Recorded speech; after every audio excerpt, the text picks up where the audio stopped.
Politicized Intelligence, Part 3 of Russian Collusion. This is Ron. It's Tuesday, December 19th. Welcome to Storytime.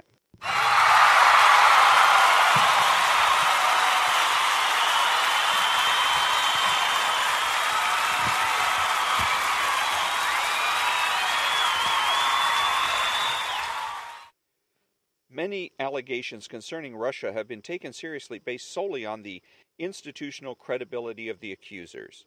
It appears that members of America's intelligence community are some of the president's most passionate opponents. Late last December, the Department of Homeland Security and the FBI put out a 13-page report touted as definitive proof of Russian state involvement in the DNC server hack and the phishing attack on John Podesta's emails. It was remarkably paltry, vague, and nonspecific in a way that really didn't help clarify the precise nature of Russia's involvement. Cyber warfare expert Jeffrey Carr wrote that the report, quote, adds nothing to the call for evidence that the Russian government was responsible, unquote, for the hacks. It listed every threat ever reported by a commercial cyber security company that was suspected of having a Russian origin, Carr noted, lumping them under the heading of Russian intelligence services without providing any supporting evidence that such a connection existed. Former Air Force cyber warfare officer Robert Lee said the report was of limited use to security professionals, in part because of poor organization and a lack of crucial details. Senior intelligence appointees tried again in early January with a report from the Office of the Director of National Intelligence. It was also lacking in specifics, but comments from high-profile Democrats supported by a leak campaign to media outlets did have an effect. By late December, more than half of Democrats believed, despite the lack of evidence, that Russia tampered with vote tallies in order to get Donald Trump elected president, according to a YouGov.com poll. When Trump responded to these reports with dismissals and a few begrudging admissions of minor contacts with Russians, critics gleefully warned him that partisans at intelligence agencies would retaliate. Senate Minority Leader Chuck Schumer, Democrat of New York, said, "Let me tell you, you can take on the intelligence community. They have 6 ways from Sunday at getting back at you. So even for a practical, supposedly hard-nosed businessman, he's being really dumb to do this." Former George W. Bush speechwriter and current Never Trump activist David Frum echoed this sentiment. Quote, CIA message to Trump, you mess with us, get ready for a leak storm of biblical proportions, unquote. Essentially, intelligence agencies were being publicly encouraged to abuse their power to stop Trump before he had even assumed office. In January, the big story dropped. Quote, Intel chiefs presented Trump with claims of Russian efforts to compromise him, unquote, blared the headline from CNN. According to highly placed anonymous sources, top intelligence employees had informed Obama, Vice President Joe Biden, and Trump that Russian operatives claimed to have compromising personal and financial information about Mr. Trump, unquote. A former British intelligence operative had compiled a damaging dossier on the president-elect.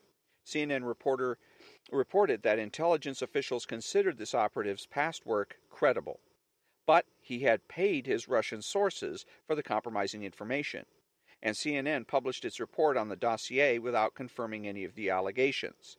Within the hour, BuzzFeed published the actual text of the dossier. It said, among other things, that a senior Trump advisor and 3 of his colleagues had met with Kremlin operatives in Prague in late August or early September to undermine the Clinton campaign. And the Russians were said to have a compromat file on Trump, including an amazing story about him renting a hotel room the Obamas had used and paying prostitutes to urinate on the bed. One of the claims was quickly disproven.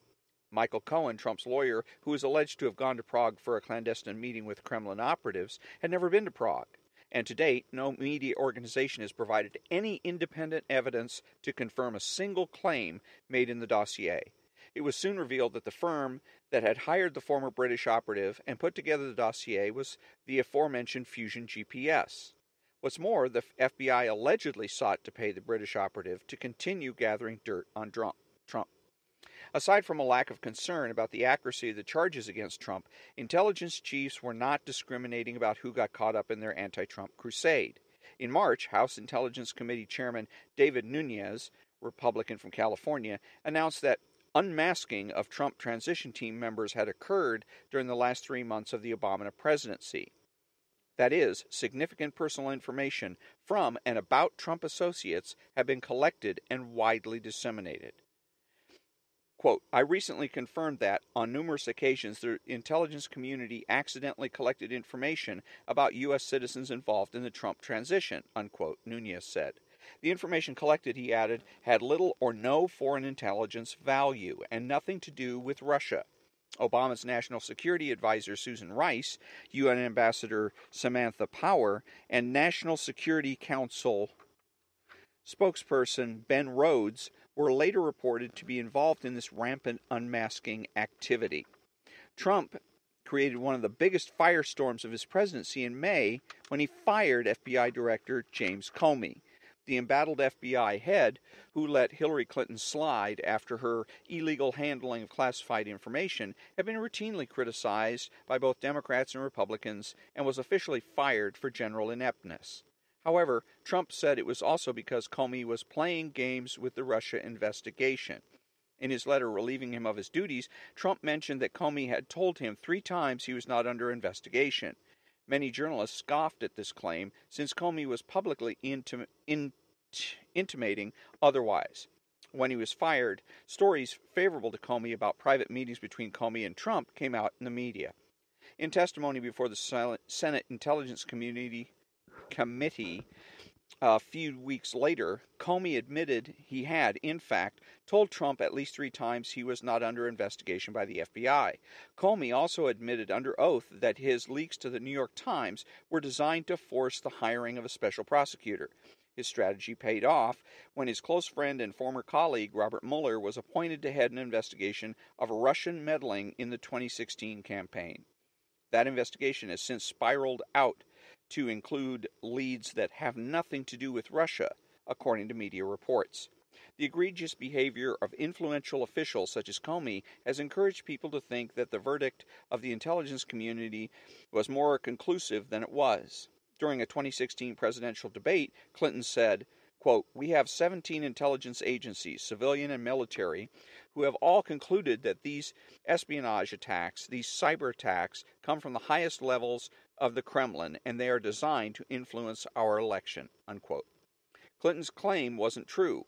It was only 3 agencies, the FBI, the CIA, and the National Security Agency, that made the claim. Yet media outlets such as NBC, CBS, CNN, and the New York Times repeated the number 17. In late June, the New York Times corrected a story that made this false claim. So did the Associated Press.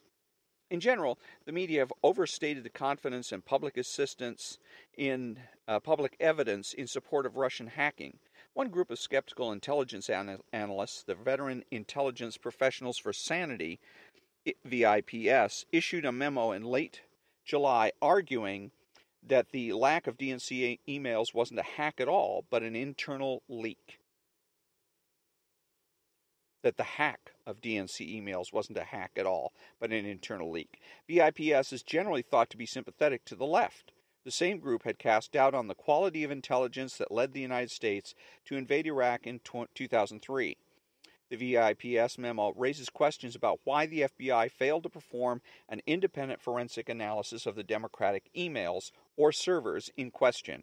In fact, no federal agency performed a forensic analysis, leaving that to CrowdStrike, a company with strong ties to the Clinton campaign that had an incentive to blame foreign governments for the attack.